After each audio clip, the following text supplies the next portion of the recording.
morning and welcome everyone to the Buddhist Temple of Toledo. Please have a seat and turn to page 8 in your liturgy books.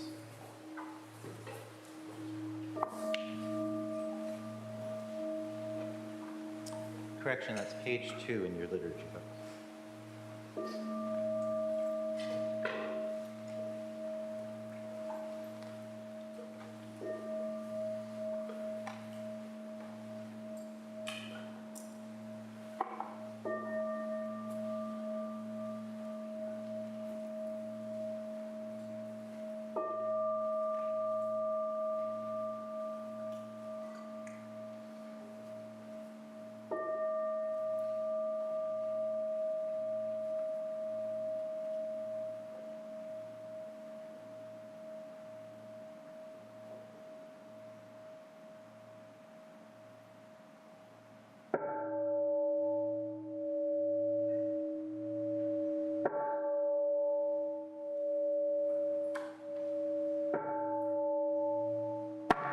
Gata of Atonement,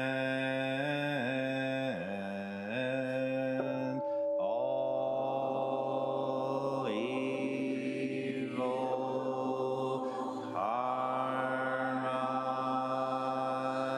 ever committed by me since of old, on account of my beginningless greed, anger, and ignorance, born of my body, mouth, and thought. Now I atone for it all evil karma never committed by me since of old, on account of my beginningless greed, anger, and ignorance, born of my body, mouth, and thought. Now I atone for it all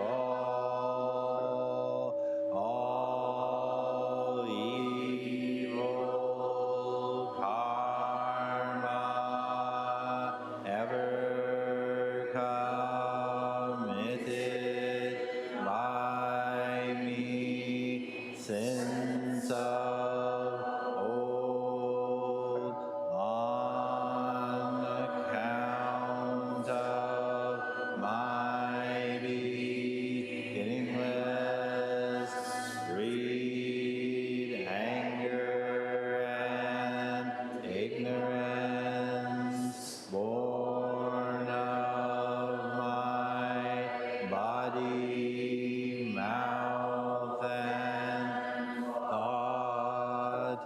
Now I atone for it all.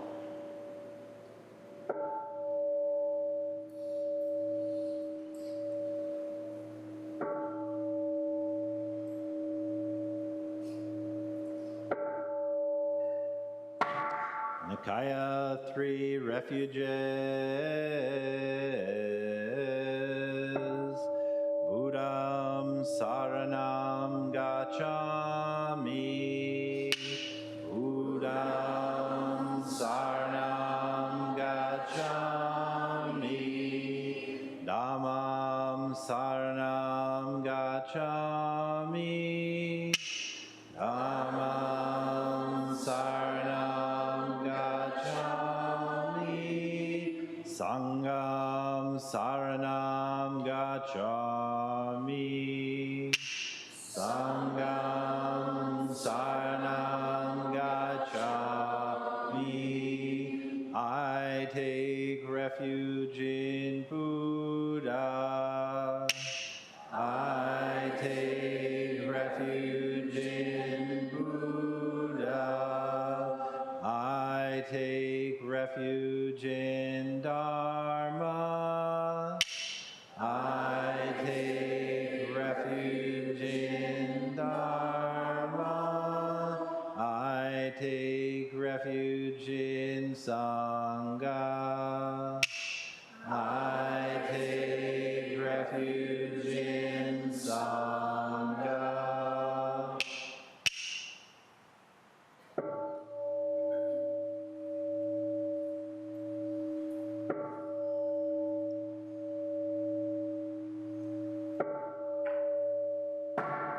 The 5 remembrances. I am of the nature to grow old. There is no way to escape growing old. I am of the nature to have ill health. There is no way to escape having ill health. I am of the nature to die. There is no way to escape death. All that is dear to me and everyone I love are of the nature of change. There is no way to escape being separated from them. My deeds are my closest companions. I am the beneficiary of my deeds. My deeds are the ground on which I stand. I am of the nature to grow old. There is no way to escape growing old. I am of the nature to have ill health. There is no way to escape having ill health. I am of the nature to die. There is no way to escape death. All that is dear to me and everyone I love are of the nature of change. There is no way to escape being separated from them. My deeds are my closest companions. I am the beneficiary of my deeds. My deeds are the ground on which I stand. I am of the nature to grow old. There is no way to escape growing old. I am of the nature to have ill health.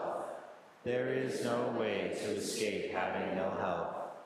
I am of the nature to die. There is no way to escape death. All that is dear to me and everyone I love are of the nature of change. There is no way to escape being separated from them. My deeds are my closest companions. I am the beneficiary of my deeds. My deeds are the ground on which I stand. This precious human life is rarely encountered, it's easily lost. Now that I have life and opportunity, may I practice the Dharma wholeheartedly.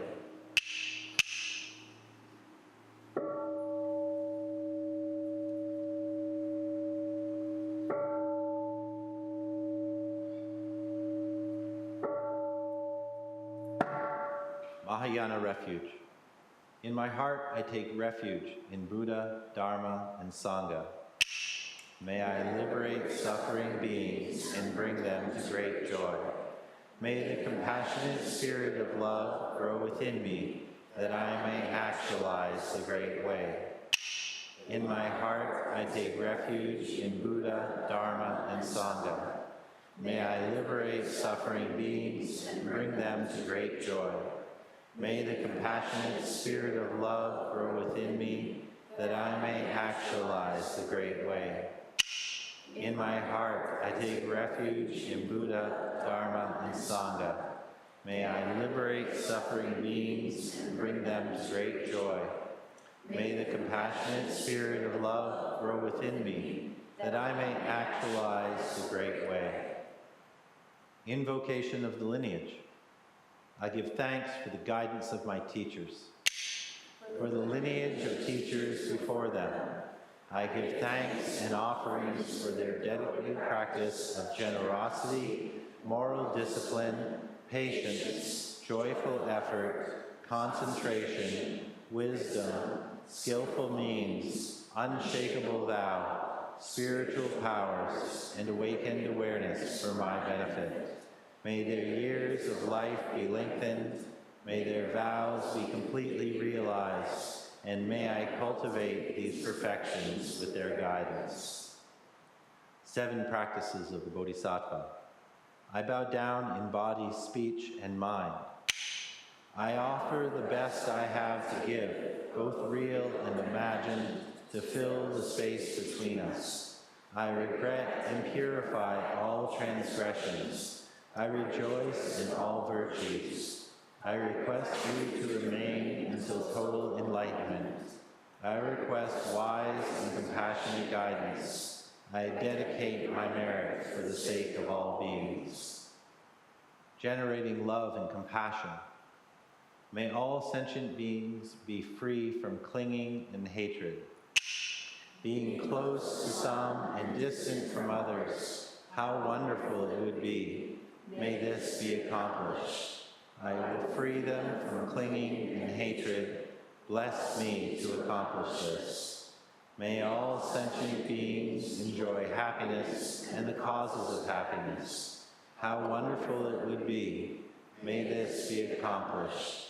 I will bring them happiness and the causes of happiness. Bless me to accomplish this. May all sentient beings be free from suffering and the causes of suffering. How wonderful it would be. May this be accomplished. I will free them from suffering and the causes of suffering. Bless me to accomplish this. May all sentient beings have the joy that has never known suffering. May they be free from clinging, hatred, jealousy, miserliness, doubt, pride, wrong view, ignorance, and dualistic thoughts. How wonderful it would be. May this be accomplished. I will bring them to this state. Bless me to accomplish this.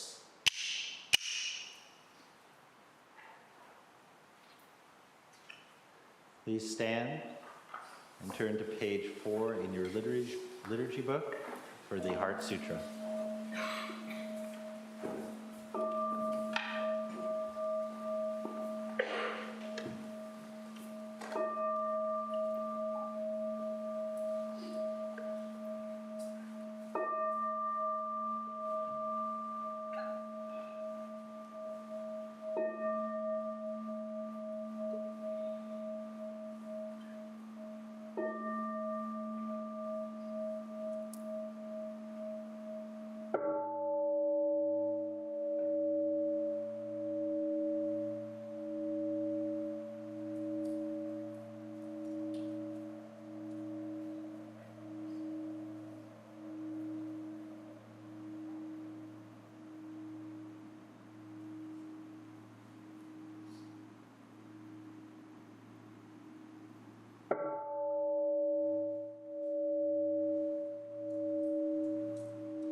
Great Prajna Paramita Heart Sutra.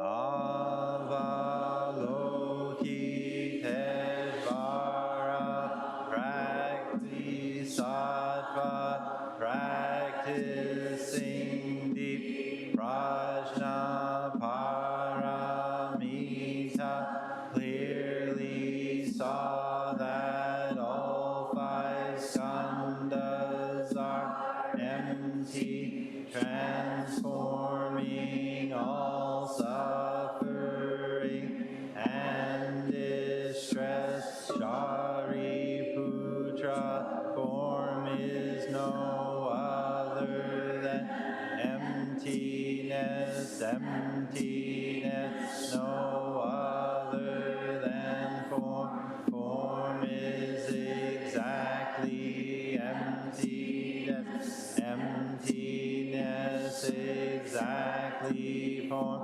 Sensation, perception, mental reaction, consciousness, consciousness are also like this. Shari Putra, all things are essentially empty, not born, not destroyed, not stained, not pure, without loss, without gain. Therefore in emptiness there is no form, no sensation, perception, mental reaction, consciousness, no eye, ear, no tongue, body, mind, no color, sound, smell, taste, touch, object of thought, no seeing, and so on, do no thinking, no ignorance, and also no ending of ignorance, and so on, do no old age and death,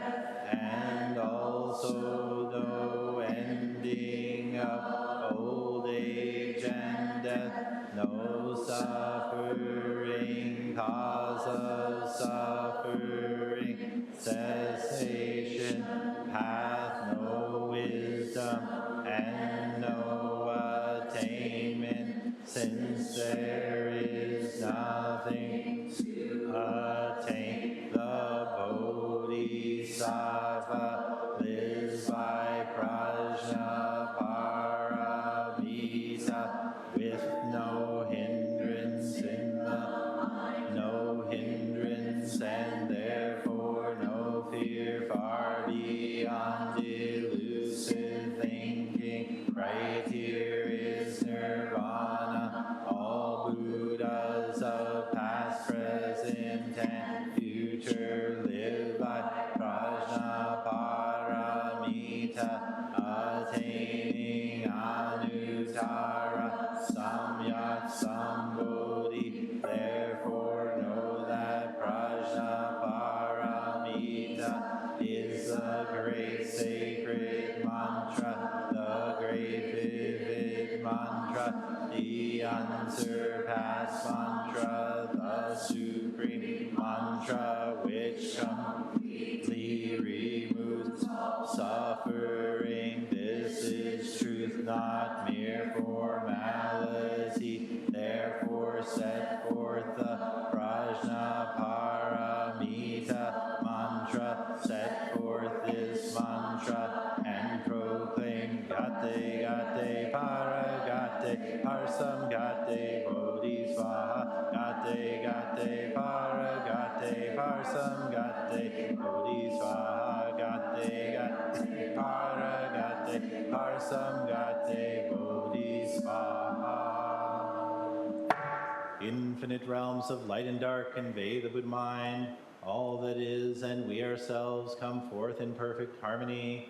We offer this sincere and devoted practice to the many beings of the 6 worlds and dedicate it in grateful thanks to the strength and sound practice of the great Heartland Sangha and its teachers.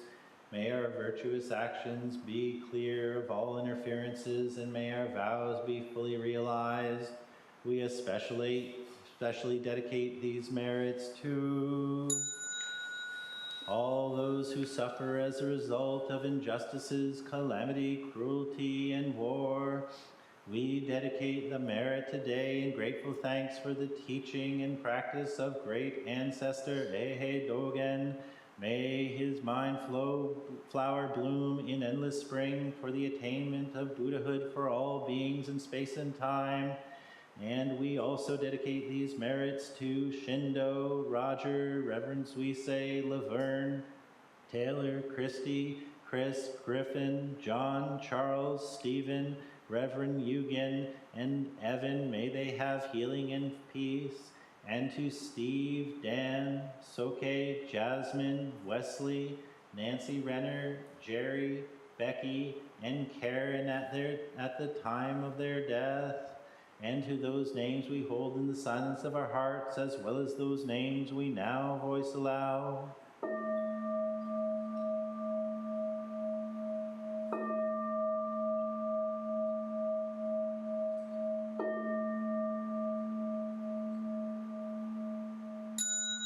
May we live in perfect peace with Buddha Dharma, and may we realize the Buddha way together.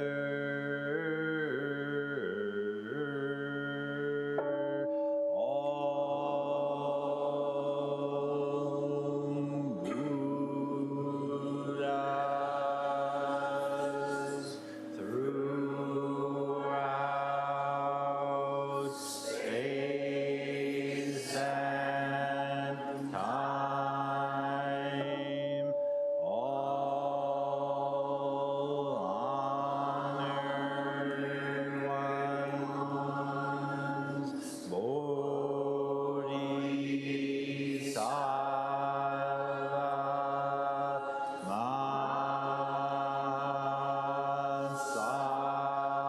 Mahasattvas, wisdom beyond wisdom, Mahaprajna,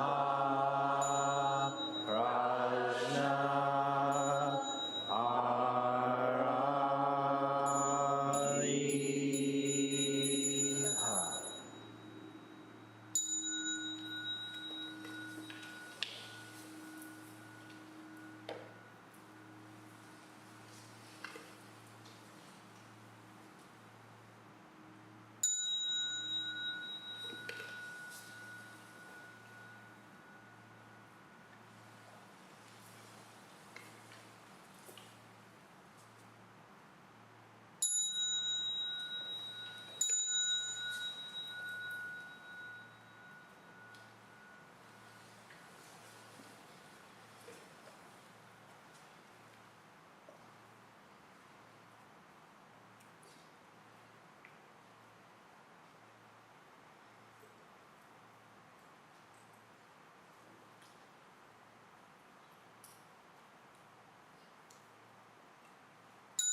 Thank you, everyone. Please prepare for zazen.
We'll now recite the Sangha Covenant, which you can find on page 8 in your liturgy books.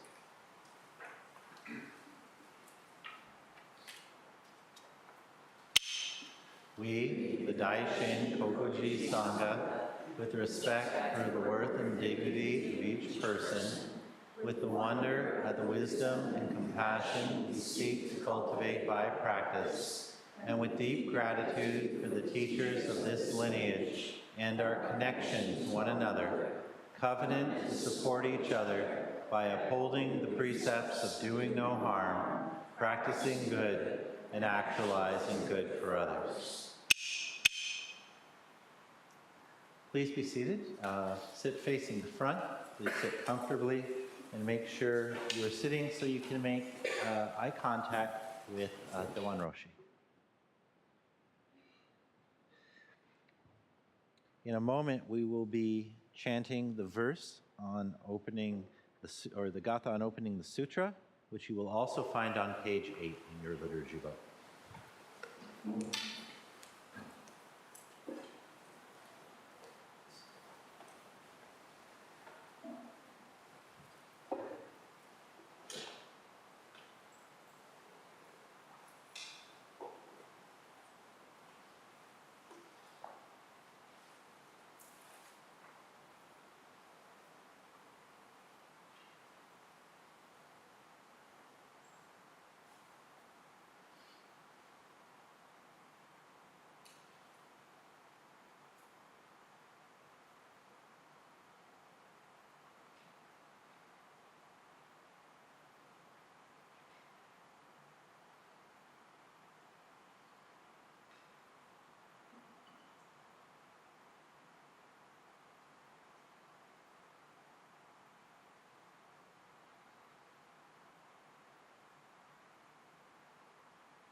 Gatha on opening the sutra.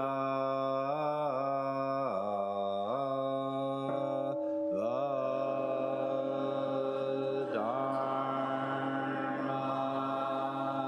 incomparably profound and infinitely subtle is rarely encountered even in millions of ages. Now we see it, hear it, receive and maintain it. May we completely realize the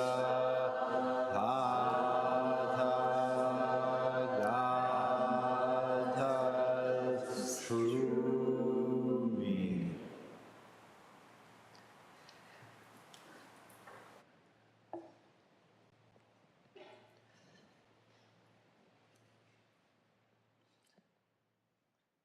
Welcome, everyone. Roshi is at Eka's wedding as we speak. He dropped in for a minute and said the ceremony went beautifully. And he said they gave a traditional Buddhist mantra and send-off for the ceremony, and it went something like, "Hell yeah!" So I thought that was quite innovative. I've never heard of that tradition before, but anyway, so here we are in Ango, the lotus in the fire, and how lovely that we get to practice no matter what, because we are totally in the fire of our times and our life, and hurling towards our death, and so forth and so on. And also in the fire of the Sangha, right? You know, people trying to get along, people changing in unexpected ways, and new situations arising, both positive and negative. And this is it. This is, here we are, the lotus in the fire, right? And our friend and guide for Kosho and us is Vimalakirti in this journey. And Kosho's in the house. Vimalakirti's in the house. So let's see what's going to happen here. I have to say, you know, I don't know if anyone has started reading the Vimalakirti, but it's a bit dense, right? And I can see where he had this reputation of being like really scary, and nobody really wanted to go visit him because they knew that he was going to like give them a hard time. But this is good, right? This is good for us to have this heart-mind connection with someone so spiritually advanced and so with so much clarity, because this is the only way that we develop ourselves, right? So we're looking at chapter 7, the goddess. And remember that this is a series of talks that were given in Vimalakirti's presence, some directly by him, some describing different scenarios. This chapter 7 is an encounter between Manjushri and the goddess.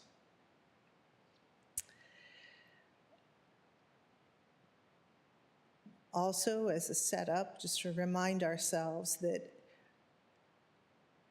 all of the practitioners and all of the Buddhas and Bodhisattvas and first stream enterers and solitary realizers, all of them are very high-level practitioners. All of them have realized the selflessness of the self and the selflessness of phenomena.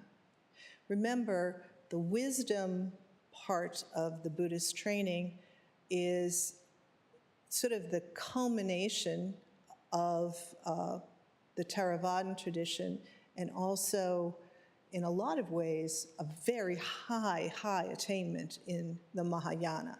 The Mahayana, which is what we're practicing here, in case you didn't know, asks a little bit more of you. So you're in it, right?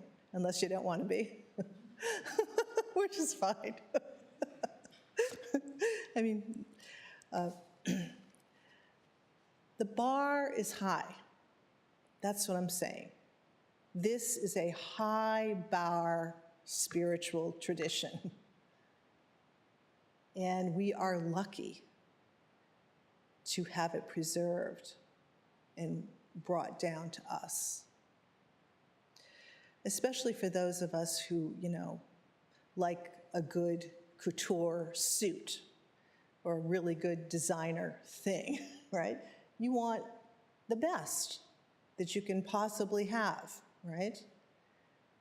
And this particular tradition is incredibly refined on one side, but on the other side asks everything of us, absolutely everything.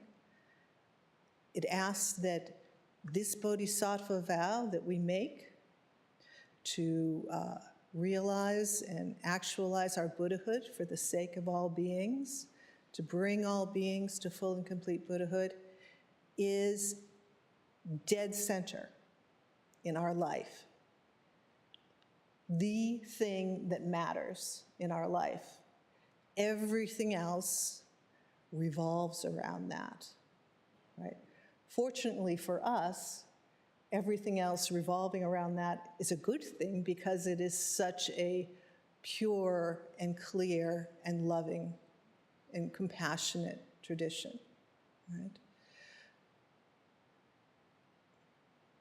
I invite you to consider, especially during this Ango, are you actually making your spiritual practice the center of your life?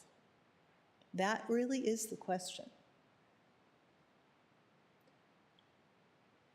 So let's take a look, and we'll just recap a little bit, and then I'll begin where we left off.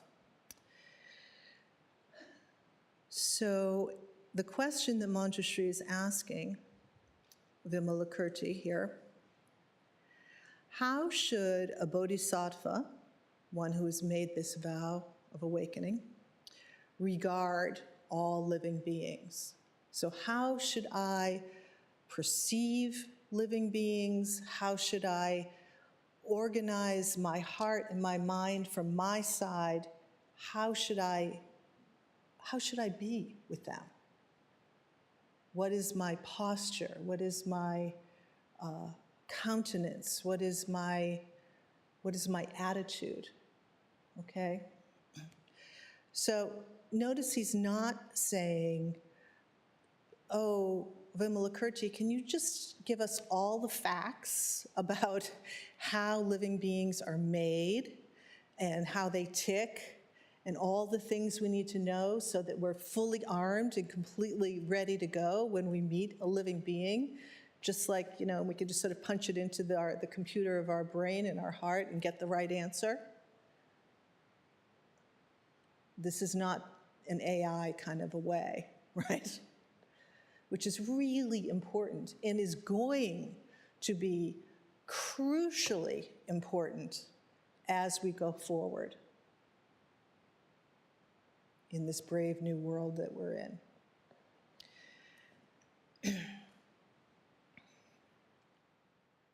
So the answer is quite interesting. And I'll just give you a few examples.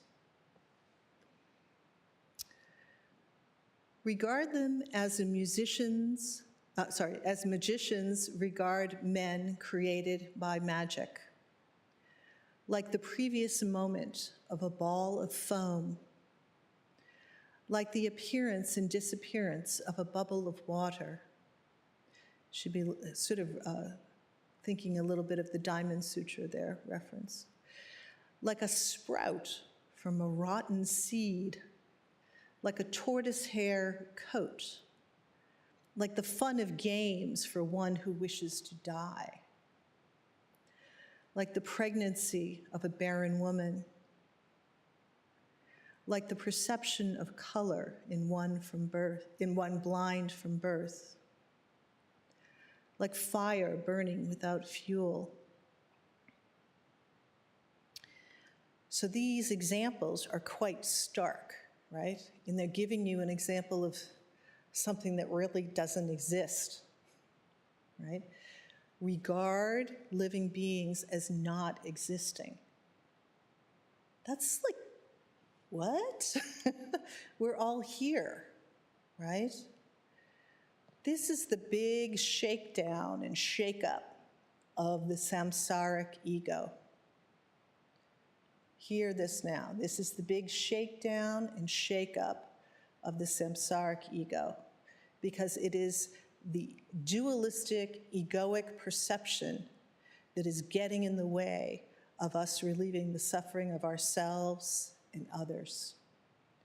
So Vimalakirti is doing whatever he can to shake that loose, right?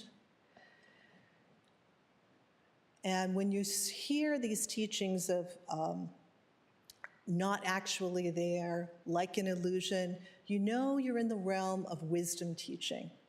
So right off the bat, Vimalakirti is saying, on the basis of wisdom, get your wisdom together, right? So, but let's sort of back off a little bit from these kind of wild and extreme examples and get to a little bit more of the heart of what he's saying, right? So regard human beings as beyond labels, right? Beyond labels. Regard human beings as ultimately mysterious, that we will never truly know each other, let alone ourselves. Regard human beings as undefinable, inconceivable. Regard human beings as fundamentally not knowable. So as you're hearing that, you can feel kind of this loosening of the grip of the samsaric mind that wants to clamp down and categorize and establish boundaries, right? Regard human beings as totally free. Regard human beings as boundless. Lead with the Dharmakaya. Lead with the Absolute. The Absolute is the basis of your work, which is why we spend so much time in Buddhism establishing that the direct experience and encounter with the Dharmakaya is good enough, functional enough to fulfill our bodhisattvic vow. And how do we do that? Very simple, very clean, very direct. Zazen, Sesshin, koan study. Everybody goes through the exact same curriculum, more or less. This is like a law, almost. There's nothing personal about it at all. And there are answers to every single koan that has been asked of us. And we, as the practitioner, have to demonstrate that we are good enough, right? And Kosho's demonstrated he's good enough.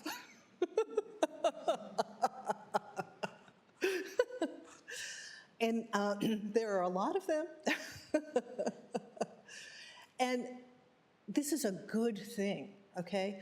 Where can you find a reliable system that has been honed over hundreds and hundreds and hundreds of years, that generations upon generations of spiritual seekers have used this technology to refine and to verify their experience?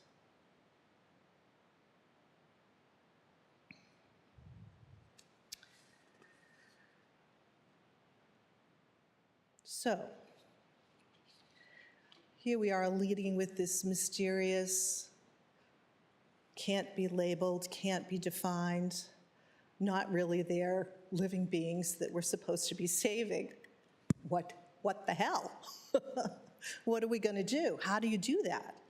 And that was exactly the question that Manjushri asked.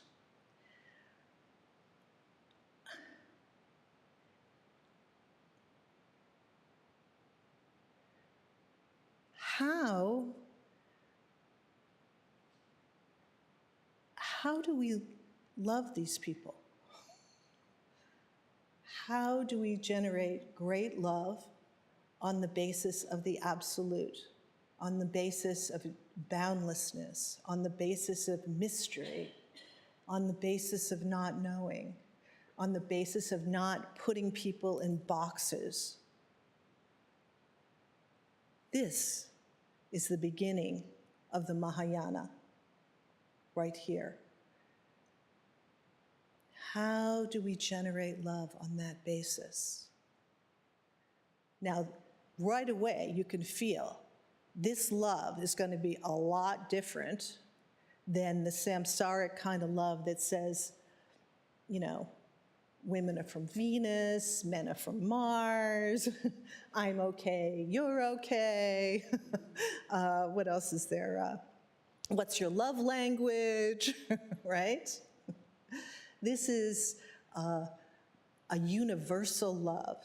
This is, as Bob Thurman has been talking about the Mahayana as messianic, this is like a messianic love. This is a universal love.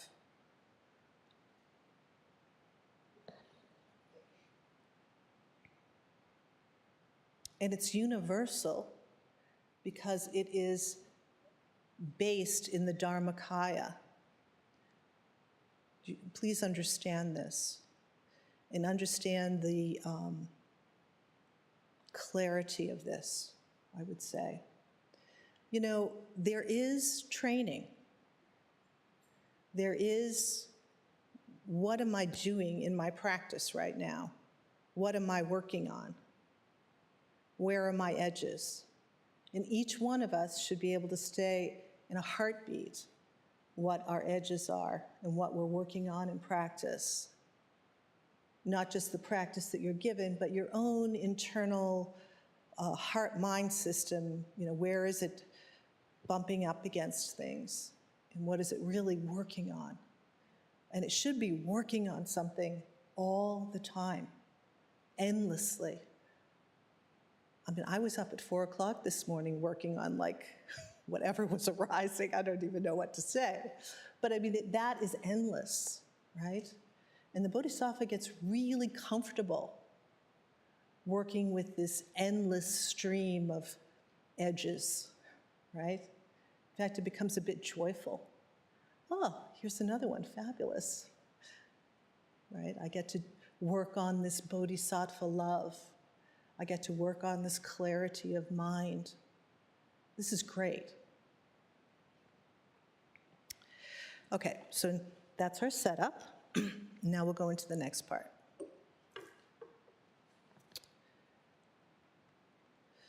I'll just read the last line of the last paragraph. Oh, well, it's a little long, so I'll start with it over here. Okay. The love that accords with reality because it is equanimous in all three times, past, present, and future, right?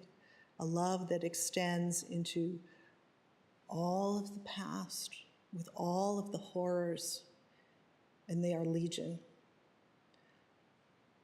into the present with all of its horrors, and it is legion, and into the future, which because humans are involved and messy samsaric life is involved, it's always going to be difficult. The love that is without conflict because it is free of the violence of the passions, so the violence of the negative emotions pulling you here, there, and everywhere, and really demanding that life conspire and conform to your will and your desire. And if it doesn't, you're going to sick some hatred on them, or you're going to sick some craving on them, and you are going to get what is deserved for you because you deserve it. You have worked hard. The love that is without conflict because you are free of the violence of those negative emotions, greed, anger, and ignorance. The love that is non-dual because it is involved neither with external nor with internal. Wow.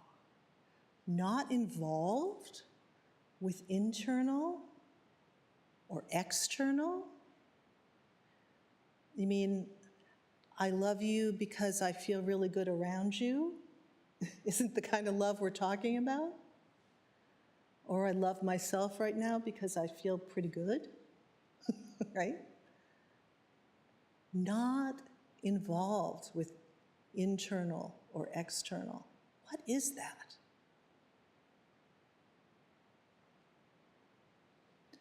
The love that is imperturbable because it is totally ultimate, right?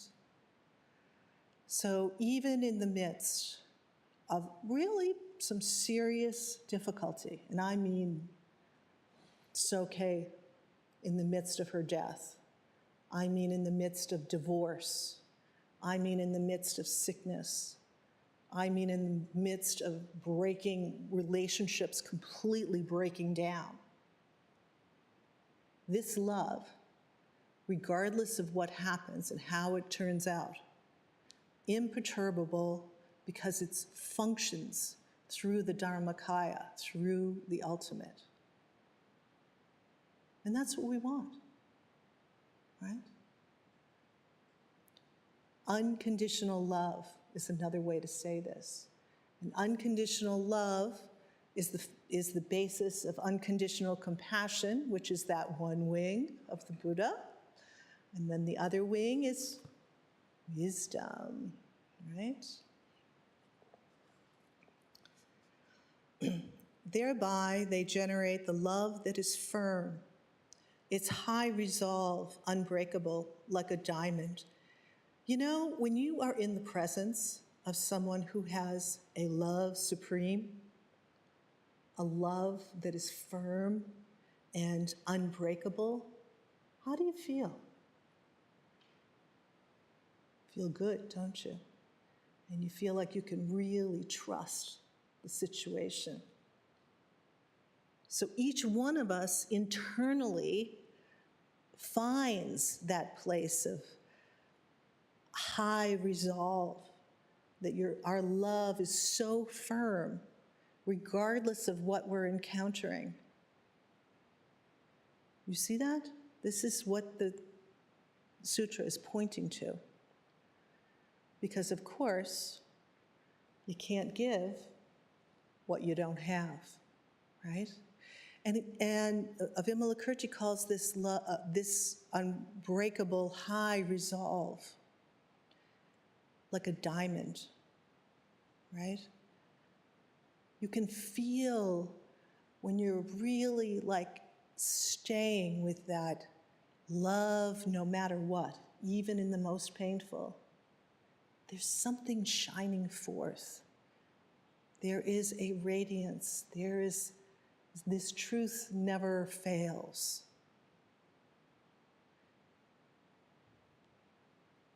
Even unto death.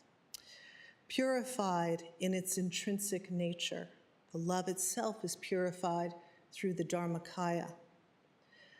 The love that is even, its aspirations being equal.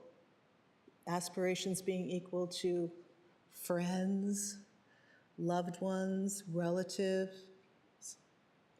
people we're like, oh, whatever, I see you, and the neutral people, and all of our many nemesis, right?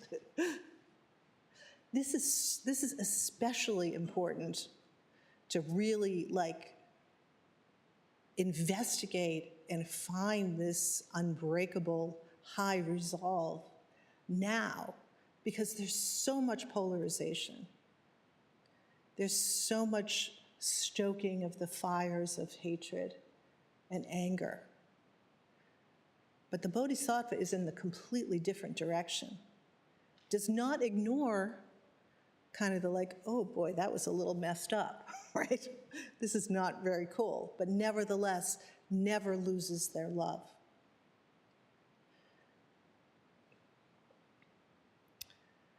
Oh, next line. The saint's love that has eliminated its enemy. You know, when I was younger and I was in graduate school, this is a very short story.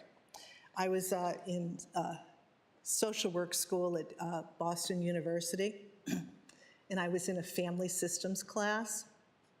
And for some reason, the teacher said, "We're not here trying to make saints." And I raised my hand and I said, "Well, I am here to be a saint." And I walked out of the class. Not only did I walk out of the class, I walked out of the program. Did I tell anybody that I left the program? No. Did they keep charging me? Yes.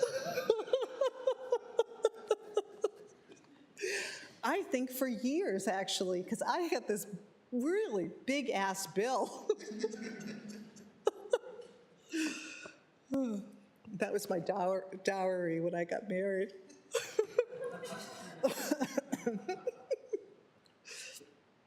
I'm still working on that sainthood.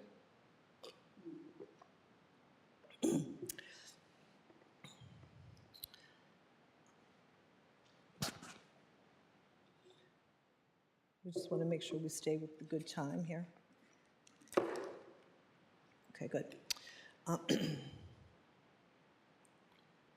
The Bodhisattva's love that continuously develops living beings. Okay, what would it be like? Or let me put it another way, you have signed up, should you decide to continue in this Mahayana tradition, to continuously develop the love and the compassion and the wisdom of living beings, right? You're like completely away from doing harm. You can't even go there anymore, right? In fact, when you kind of, that anger flares, it's like almost intolerable. You can't believe you just did that. Where the hell did that come from? When that jealousy flares, you're like, what is going on here? It feels so uncomfortable, like you're wearing a suit that's too small. Or maybe you're wearing some kind of like really cheap-ass polyester. You know, it's just really uncomfortable.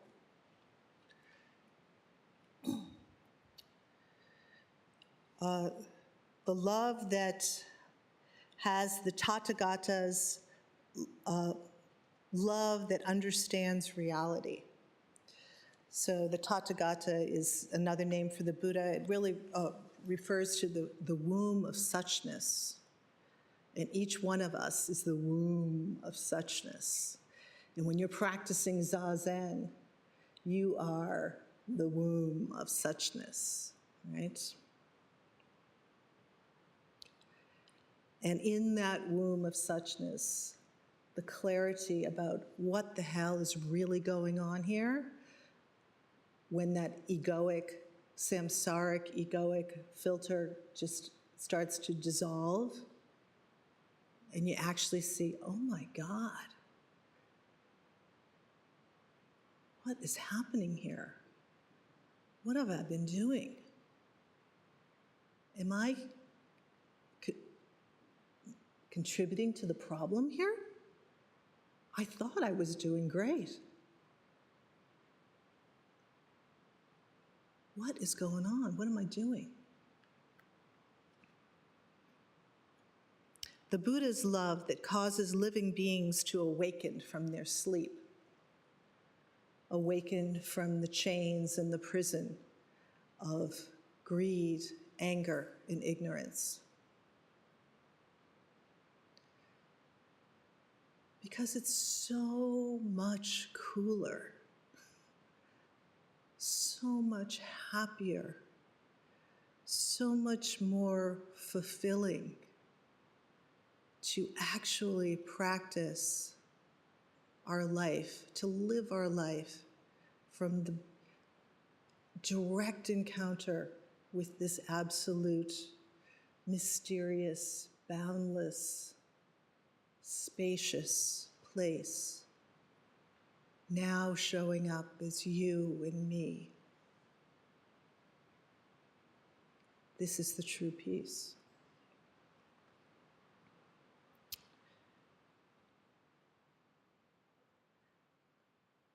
The love that is enlightenment because it is the unity of experience. You've seen through the grasp and trap of relativity. I like it, I don't like it. This has high status, this has low status. You've seen the one body of the Buddha.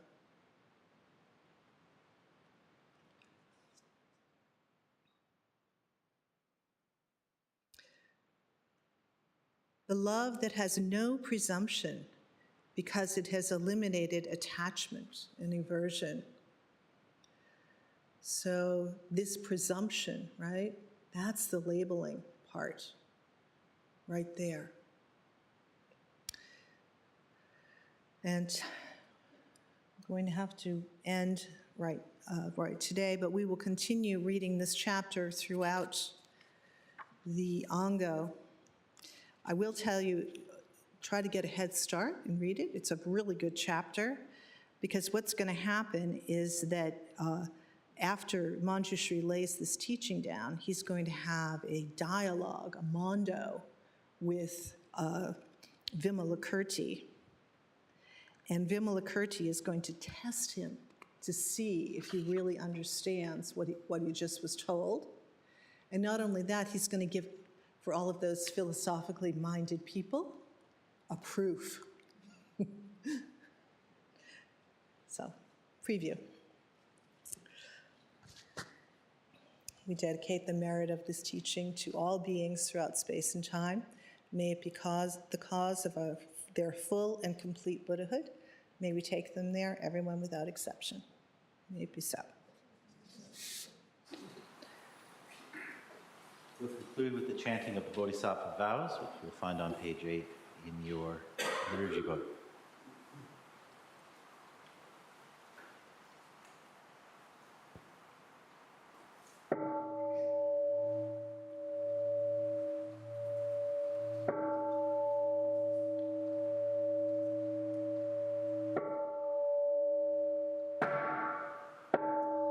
Beings are numberless.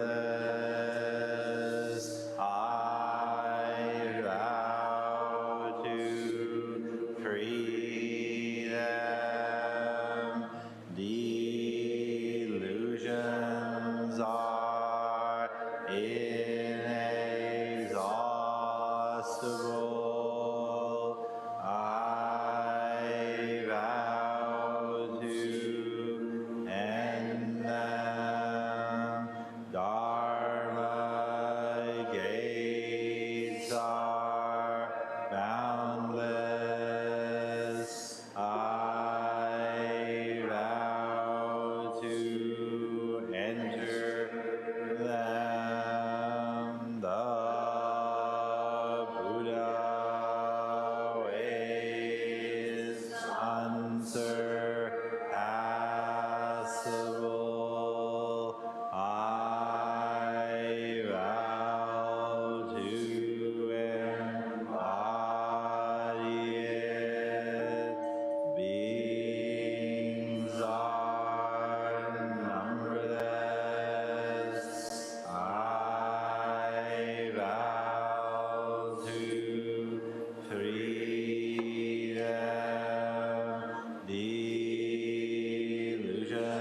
Thank you for coming, everyone.